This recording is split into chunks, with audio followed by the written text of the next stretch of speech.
This is a little bit different looking problem. You see it says given a function that f of 3 is 1, and then it gives us a way of calculating derivatives after that. It says the nth derivative at 3 can be given by this.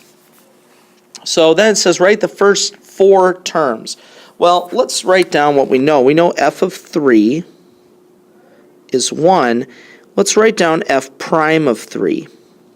Okay, so f prime, that means that n is 1. So let's plug 1 in. So, right, f prime, that's the first derivative. So negative 1 to the first is negative 1. Maybe I'll write that down. Times 1 factorial over 2 times 1 plus 1, so 3 times 2 to the first. So I've got negative 1 over 6. Okay.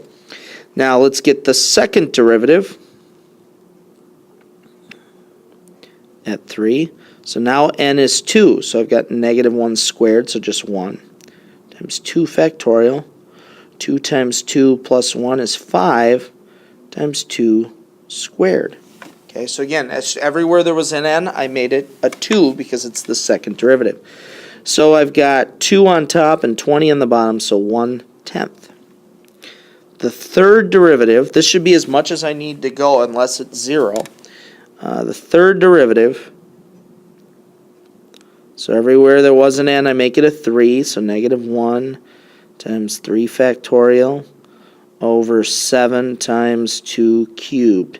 So on top I've got negative 6, and on the bottom I've got 56, which reduces to negative 3 over 28.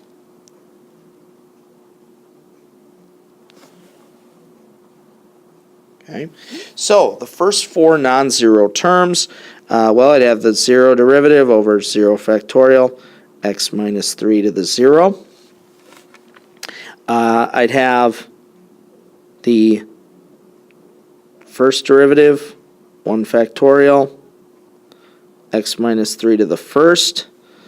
The second derivative, 2 factorial, x minus 3 squared. Negative 3 over 28, x minus, over 3 factorial, x minus 3 to the cube. Now, you could, as we're going through the general term here, I think the important thing, you could simplify this. I'm not going to simplify it, but you could. The important thing to remember with the general term is that our Taylor series, remember, is always the derivative, in our case at 3. And this.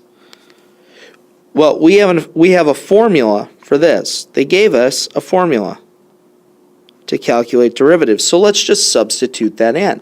Let's have it be negative 1 to the n factorial, over 2n plus 1 times 2 to the n. And we're dividing by n factorial, and then have x minus 3 to the nth power. So let's do some dividing here. This will cancel and this will cancel.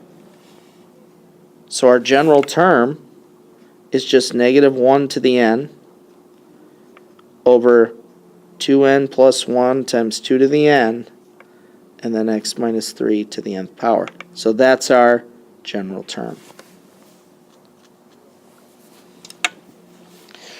So looking at the radius of convergence, okay, we could set this up. So doing a ratio test, let me write B here. 2n plus 1 is 2n plus 3. I'm going to put that x minus 3 on top. Multiplied by the reciprocal.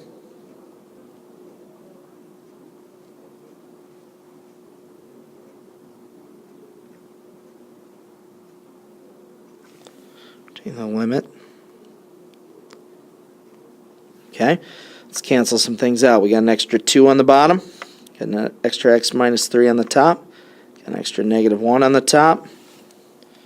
We pull that stuff out. So we got negative x minus 3 over 2. And a limit as n approaches infinity of 2n plus 1 over 2n plus 3. Must be less than 1. So that means that negative x minus 3 over 2 has to be between negative 1 and 1. So we can multiply both sides by 2. Let's see if I can make myself just a little more room here.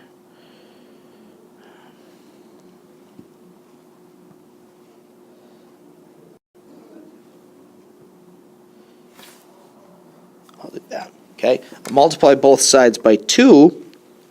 So I had negative 2. Change the signs. Add 3.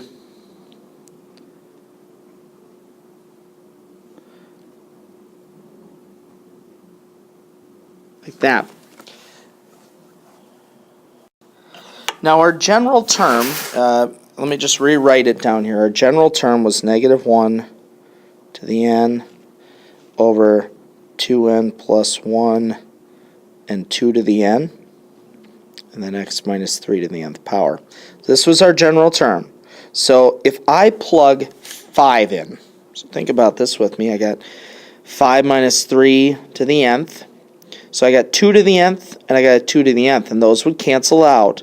So I'd be left with negative 1 to the n over this. Well, this then, if these canceled, this would converge conditionally.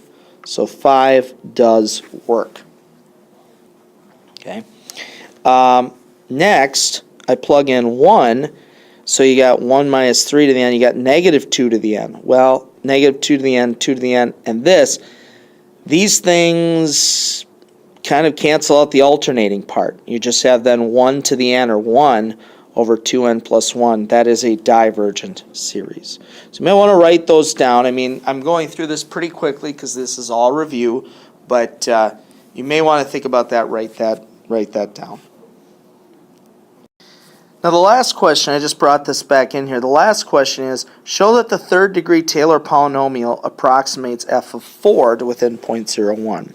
So we're talking again an error bound, right? We're talking an error, and the nice thing is this is alternating. So that just means the next term. So third degree, the next term would be a fourth degree. Okay, so let's just think about the fourth degree. If I had negative 1 to the fourth, 2 times 4 plus 1, so 9 times 2 to the fourth, and then I had 4 minus 3, because I'm plugging in 4, right? I'm plugging in 4 for x to the fourth. Well, this is 1 over 9 times 16 times 1 to the fourth. Well, 1 over 9 times 16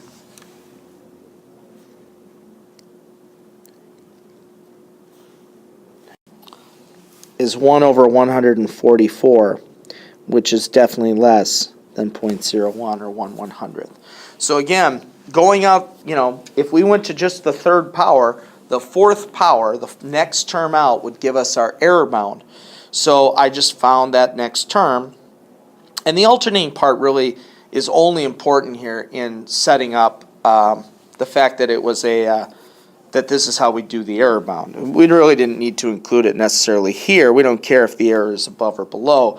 But here, I plugged in 4 because I wanted fourth degree.